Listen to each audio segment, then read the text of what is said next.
Good morning everyone. हम लोग पढ़ रहे हैं पोटेंशियल एनर्जी।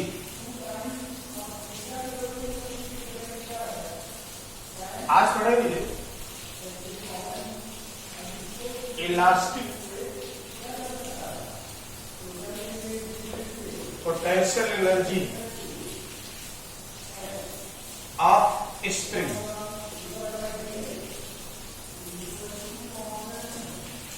स्प्रिंग की इलास्टिक पोटेंशियल एनर्जी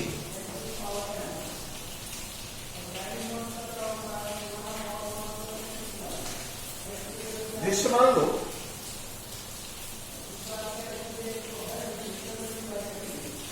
ऐसे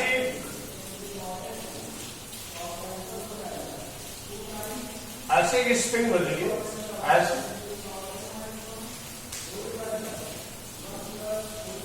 यहां एक बॉडी ऐसे रखिए। ये अनस्ट्रेचेबल कंडीशन में है, इक्विलिब्रियम में। मींस इस स्प्रिंग में किसी तरह का कोई स्ट्रेस नहीं है। नॉर्मल कंडीशन में नेचुरल लेंथ इसकी इसी पर पड़ा है।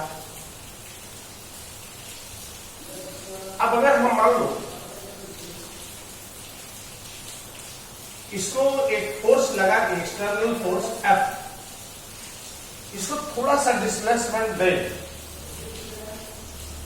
जैसे अभी तो ऐसे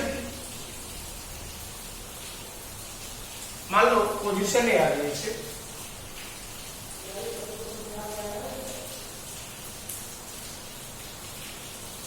इस बॉडी को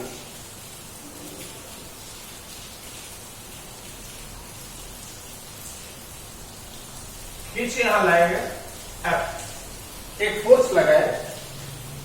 अभी x इक्वल 0 था, लेकिन अब मान लो इसकी लेंथ x बढ़ गई। हमने एक फोर्स अप्लाई किया और इसकी लेंथ x बढ़ गई। जिस समय हम अप्लाइड फोर्स कर रहे हैं, लगा रहे हैं, तो स्प्रिंग इधर फोर्स लगा रही होगी। F जितना अप्लाइड फोर्स होगा उतना फोर्स कौन लगाएगी? स्प्रिंग। अगर किसी बॉडी को आप खींच करके रखे हो, जितना फोर्स आप खींच रहे हो उतना फोर्स स्प्रिंग लगा रही है। अच्छा, इसकी मेन पोजीशन है, जब इसको आप यहां से लेंगे इसकी डिस्टेंस तक, तब जो स्प्रिंग फोर्स लगा रही है, फोर्स exerted by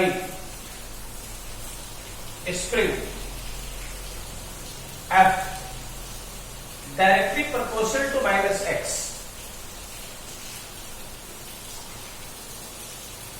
x का मतलब जितने ज्यादा लेंथ इसका बढ़ाओगे उतनी ज्यादा फोर्स स्प्रिंग लगाएगी, या आपको लगाना पड़ेगा। माइनस से लिखते हैं, माइनस से लिखते हैं। तो देखो बॉडी में डिस्प्लेसमेंट राइट में कर रहे हैं, फिर से इधर, और स्प्रिंग फोर्स लगा रही है इधर। मान लो ये F डैश है, F डैश है, और जब इस प्रोपोर्शनल को हटाते हैं तो माइनस के x, where K is constant, is known as spring force constant। इस कांस्टेंट को कहा जाता है स्प्रिंग फोर्स कांस्टेंट। अब ये तो स्प्रिंग में फोर्स लगाया, तो applied external force, applied external force by force applied by external agent F equals minus F dash. जितना स्प्रिंग फोर्स लगा रही है उतना एक्सटर्नल एजेंट फोर्स लगा रहा है, लेकिन माइनस क्यों? अगर अप्लाइड फोर्स का डायरेक्शन राइट में है तो स्प्रिंग जो फोर्स लगा रही है इसका डायरेक्शन लेफ्ट में है, अपोजिट डायरेक्शन में है, इसलिए F को लिखा जा रहा है माइनस F डैश, या माइनस के एक्स। यह हो गया एक्स इतना फोर्स लगाती है। हमको लगाना पड़ा किसी स्प्रिंग को एक्स डिस्टेंस तक स्ट्रेच करने में हमको फोर्स लगाना पड़ा कितना, F इक्वल्स एक्स। अच्छा ये क्या है, स्प्रिंग फोर्स कांस्टेंट। ये डिपेंड करेगा कि स्प्रिंग हार्ड है लूज है। अगर ज्यादा हार्ड है तो स्प्रिंग कांस्टेंट फोर्स के ज्यादा होगा, अगर लूज कम है तो के की वैल्यू कम होगी, हार्ड है के की वैल्यू ज्यादा होगी। मतलब स्प्रिंग की क्वालिटी को डिपेंड बताता है ये, उसका स्प्रिंग फोर्स कांस्टेंट अलग अलग, स्प्रिंग का फोर्स कांस्टेंट अलग अलग होता है। ओके, अब मान लो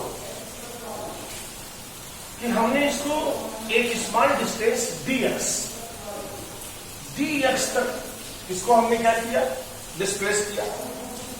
जो आप dx तक डिस्प्लेसमेंट करोगे तो आपको वर्क करना पड़ेगा, work done slightly displacement dx, dw equals f dx। तो अगर मान लो कि हमने इसे अनस्पेस कंडीशन से और x डिस्टेंस तक इसका लेंथ बढ़ाया तो टोटल वर्क हो गया इंटीग्रेशन ऑफ f dx और लिमिट लगा देंगे 0 से लेके x तक। पहले नॉर्मल कंडीशन में था, इक्विलिब्रियम कंडीशन में हमने फोर्स लगाया और उसकी लेंथ बढ़ाई कितनी, हमने x तक, तब वर्क हुआ f into d x, limit from 0 to x। यह सोल्यूशन लिख सकते हैं kx dx, लिमिट 0 से x, k कांस्टेंट है, x का integral x square by 2, limit 0 से x। तो फिर लिखा जा सकता है कि x square by 2 minus 0, limit लगा दिया। और जब लिमिट लगा देते हैं ये आ गया हाफ के एक्स स्क्वायर। इतना वर्क करना पड़ा किसी स्प्रिंग के लेंथ में x डिस्टेंस उसका बढ़ाने में जो वर्क करना पड़ता है वही उस स्प्रिंग में पोटेंशियल एनर्जी के रूप में स्टोर हो जाता है, जिसे हम कहते हैं elastic potential energy of the spring. किसी स्प्रिंग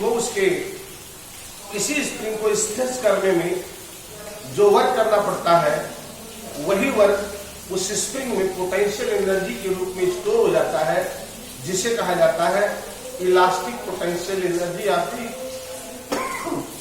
स्प्रिंग। इसलिए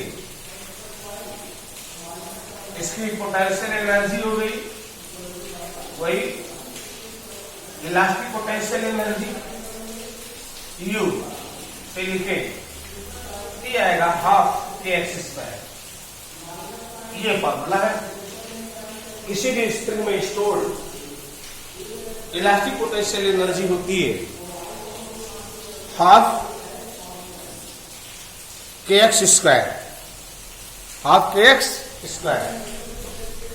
ओके, कितना क्लियर? आप देखो जरा, जैसे हम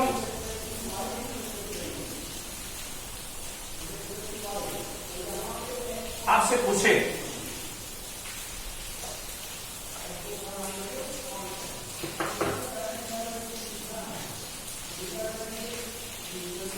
कि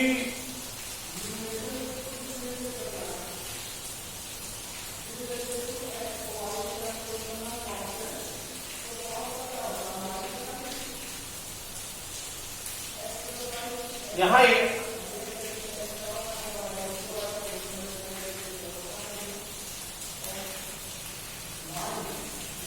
ऐसे स्प्रिंग रखी है, ऐसे रिज सपोर्ट से बनी है, ऐसे रखी है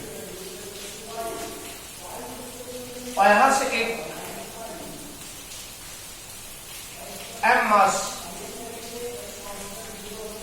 एम मास की बॉडी को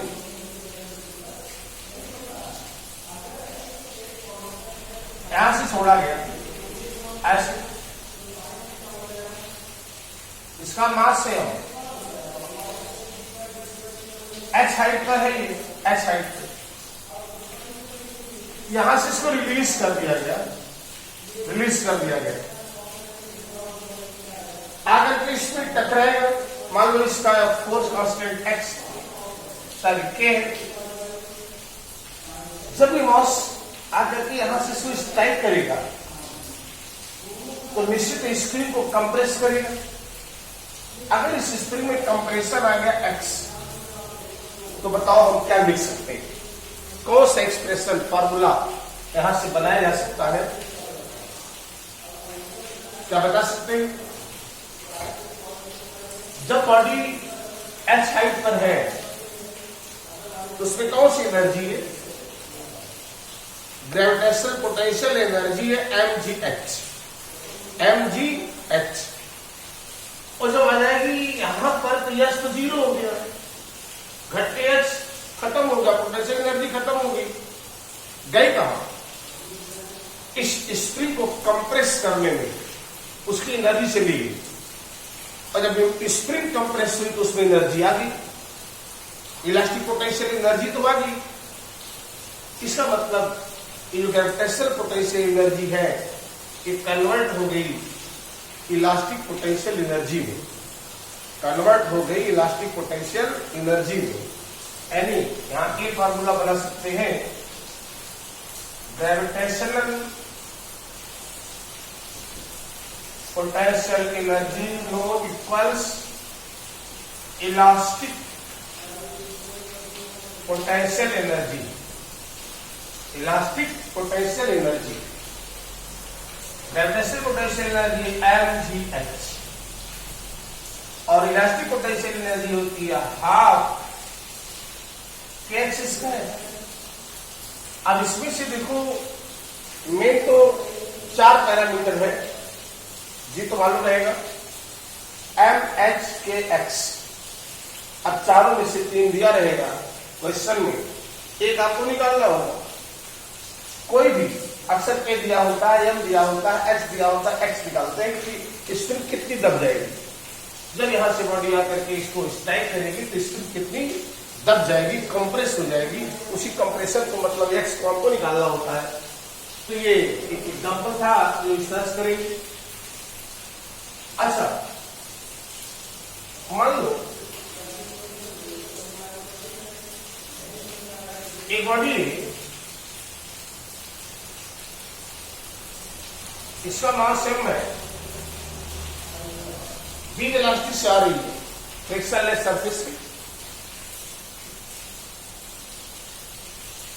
यहां एक ऐसे स्प्रिंग है,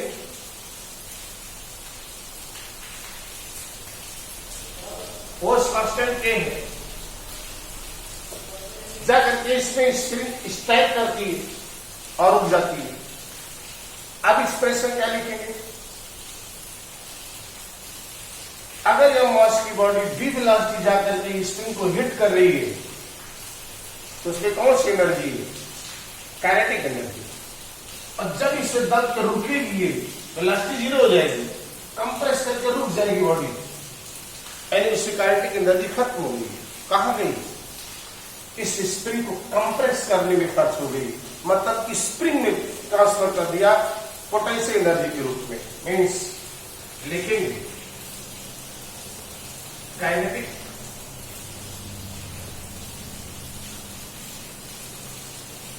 energy plus elastic potential energy half mv square equals half kx square. यहां से अगर चाहो तो डायरेक्ट हम निकाल सकते हैं,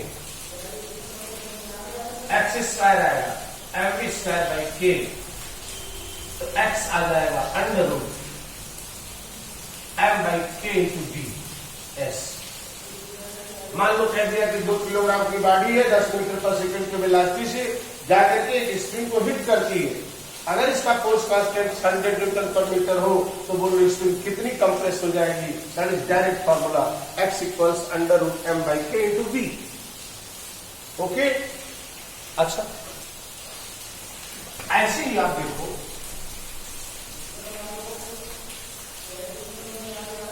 जिससे मान लो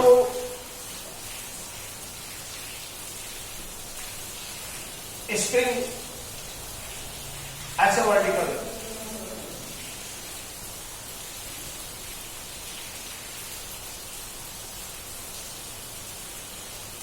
ऐसे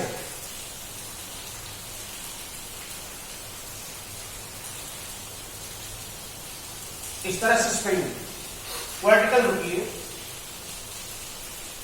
और यम मास के बॉडी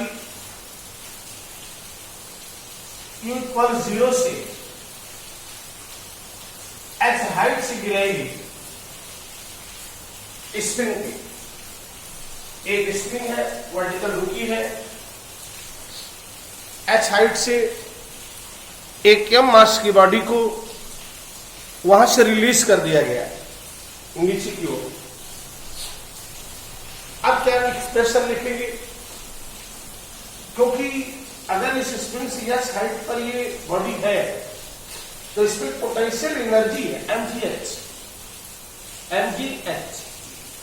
और जब ये गिर जाए इस पर आ जाएगी तो पोटेंशियल एनर्जी खत्म हो जाएगी। लेकिन असल में गलती क्या करते हैं, गलती ये करते हैं वो लिख देते हैं potential energy mgh equals half x square. गलत, ये गलत है, ऐसा नहीं हो सकता। क्यों? क्योंकि जब बॉडी या मास की गिरेगी इस स्प्रिंग पर तो क्या अच्छी गिरेगी तो 100 का एम मास की बॉडी यहां से छोड़ी गई और क्या कहते हैं स्प्रिंग जब गिरेगी तो यही रुक जाएगी क्या? नहीं, स्प्रिंग को कंप्रेस करेगी, स्प्रिंग को दबेगी। मान लो स्प्रिंग दब यहां नहीं, एक्स दब गई तो वास्तव में बॉडी कितना डिस्टेंस ट्रैवल किया? h plus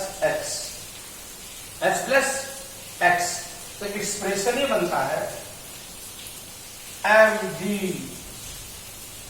h plus x equals half x square. ये फॉर्मूला होता है। अगर स्प्रिंग ऐसे गिर रही है तब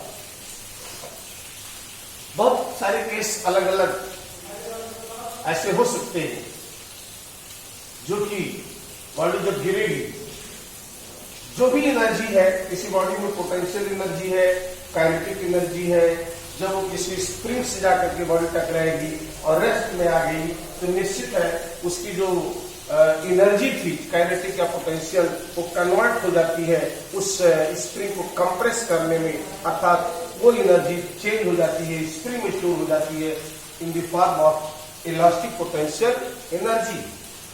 इतना राइट? क्लियर? ओके। अब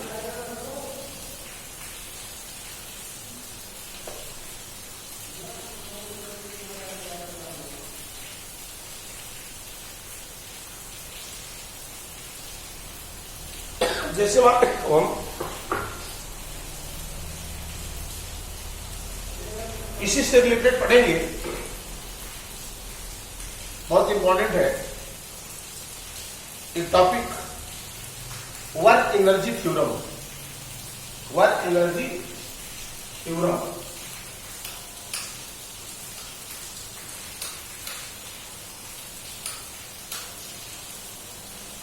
वर्क एनर्जी थ्योरम। लेकिन इसके पहले कुछ वर्क हम देख लेते हैं और क्वेश्चन वर्क के, फिर हम कल पढ़ाएंगे। जिस मान लो ये कोई एक बेल है, कुआं, हाइट इसकी मान लो 100 मीटर है। एक एग्जांपल ले रहे, 100 मीटर हाइट है और इसमें ऐसे ये पानी भरा है, 40 मीटर गहराई के अंदर ये हाइट का पानी भरा है। इसमें इस पानी का जो मास है वाटर का m है। तो इस पानी को बाहर निकालने में किया गया वर्क डन, पानी को बाहर निकालने में किया गया वर्क डन 100 मीटर गहरा हुआ है, 40 मीटर नीचे गहराई में पानी भरा है, इसका मास m है। इस पानी को कुएं से बाहर निकालने में किया गया वर्क डन हमें निकालना।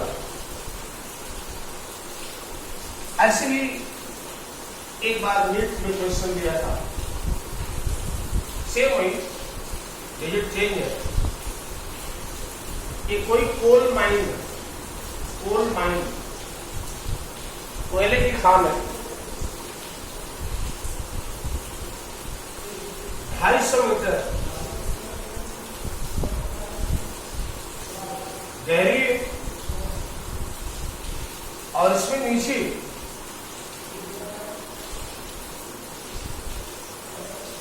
यहां तक ही कोयला भरा है,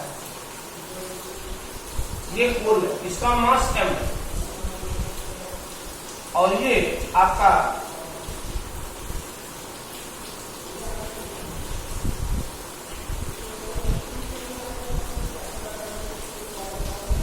मीटर गहराई में नीचे एक कोल भरा है। इस कोयले को बाहर निकालने में वर्क डन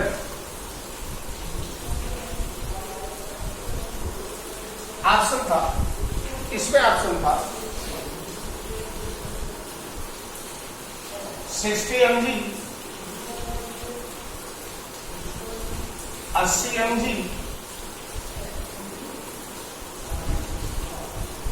140 mg, 100 mg। इसमें था 200 mg, 260 mg, 170 mg, 140 mg।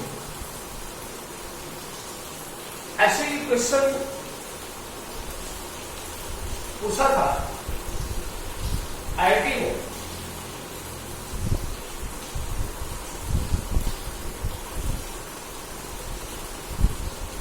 ऐसे एक पेज है, इस पर एक स्ट्रिंग रखी है, ऐसे स्प्रिंग का टोटल मास m है, लेंथ l है, टोटल मास स्प्रिंग का m है और लेंथ l है। इसका L/3 भाग नीचे लटक रहा है, मेज से L/3 1/3 पार्ट इसका नीचे लटक रहा है। इस लटके हुए पार्ट को इस लेवल तक उठाने में, यहां तक उठाने में work done to lifting hanging part, इस हैंगिंग पार्ट को मेज के लेवल तक उठाने में वर्क डन निकालना। आंसर था ए, mgl/3, mgl/6, mgl/12, mgl/3, इस तरह से था। ओके, सबका बेसिक एक कॉन्सेप्ट पढ़ना चाहिए, जिसमें क्वेश्चन रखने से फायदा नहीं, कोई भी क्वेश्चन ऐसे बनाया जा सकता है और सब क्वेश्चन एक कंपटीशन में है। ऐसे आप देखो, जब यह मास की बॉडी को आप उठाओगे तो आपको फोर्स कितना लगाना पड़ेगा? फोर्स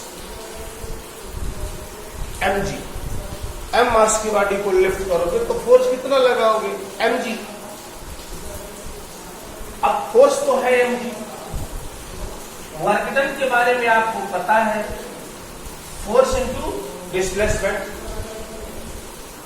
तो आपने फोर्स तो लगाया उठाने में mg, h कितना, डिस्प्लेसमेंट कितना। जब इस पानी को कुएं से बाहर ले जाओगे तो आपको डिस्प्लेसमेंट कितना देना पड़ेगा? अक्सर लड़के इधर कितना बचा, 100 तक पानी था, 40 है, जब पानी उठाएंगे यहां ले जाएंगे तो ये डिस्प्लेसमेंट यही ले लेते हैं, कितना? 60। 100 - 40 कितना हुआ? 60। तो 60 लिखेंगे तो हो जाएगा सर 60 एमपी पहला रहता है, वो गलत है। जो ऊपर का पानी उठेगा उसका डिस्प्लेसमेंट 60 है और जो नीचे का उठेगा उसका डिस्प्लेसमेंट तो 100 है। जो बीच का उठेगा उसका दूसरा है। अलग अलग जगह का वाटर उठेगा तो निश्चित है अलग अलग आंसर आएंगे। तो हम डिस्प्लेसमेंट कौन सा ले, ना ऊपर ना नीचे, मिडिल पॉइंट पर। क्या कहा जाता है कि इस वाटर का सेंटर ऑफ मास, हर एक बॉडी से कंसर्न एक ऐसा पॉइंट होता है जहां पर उस बॉडी के टोटल मास को सेंट्रलाइज माना जाता है। ऐसे पॉइंट को कहा जाता है सेंटर ऑफ मास। यानी मिडिल पॉइंट पर, यहाँ बीचों बीच, यहाँ से हाइट लेनी चाहिए। डिस्प्लेसमेंट ना ऊपर ना नीचे, सेंटर ऑफ मास से माने मिडिल पॉइंट से। तो ये पूरा 40 था तो आधा ही बचा 20 और 60 ऊपर है तो 20 60 80, 80 का डिस्प्लेसमेंट हुआ तो आंसर है 80 mg। ओके, इसको देखो बताओ, इसका आंसर कितना? अरे भाई 60 ऊपर कितना, 200 में 60 गया, ऊपर कितना 140, और 60 का आधा मिडिल पॉइंट पर यहां जाएगा, 60 का आधा 30, 30 से 140 170 mg। यहां बताओ